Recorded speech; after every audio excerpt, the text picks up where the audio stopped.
মাশাআল্লাহ, এত সুন্দর একটা জায়গায় ঘুরতে আসছি, মানে এই ভিডিওটা না দেখলে হয়তো আপনি অনেক কিছু মিস করে ফেলবেন। মহান আল্লাহ তাআলার সৃষ্টি এবং আমাদের গ্রাম বাংলার যে ভিউ দেখলে পুরো মাথা নষ্ট হয়ে যায়।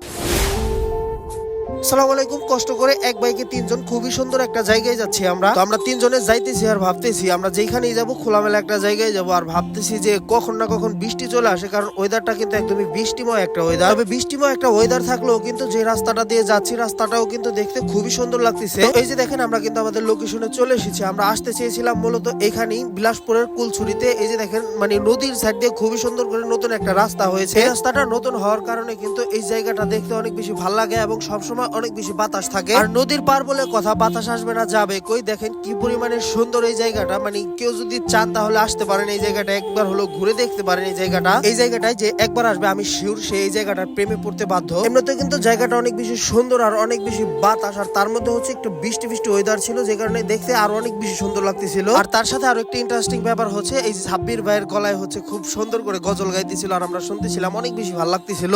ওরে আকাশের ওই চন্দ্র কেড়ে, ওরে আকাশের ওই চন্দ্র কেড়ে। এর সাথে নিচ দিকে তাকালে দেখতে পারবেন গরু ছাগলরা হচ্ছে ঘাস খাইতেছে। মানে কি একটা গ্রাম বাংলার যে সুন্দর একটা ভিউ আর যে সুন্দর একটা ফিল, ভাই এই ফিল হচ্ছে শহরের কোনো জায়গায় পাবেন না। আর তার সাথে নদীর পাড়টা একটু দেখেন কি পরিমাণে সুন্দর লাগতেছে, মানে আমি চোখ দিয়ে যা দেখছি আমি মুখ দিয়ে বলে হয়তো বা বুঝাইতে পারতেছি না আপনাদেরকে। একদিন বিকেল বিকেল একটু সময় নিয়ে ঘুরতে আসেন বিলাসপুরের কুলছুরিতে নতুন রাস্তায়, আশা করি সবার অনেক বেশি ভালো লাগবে।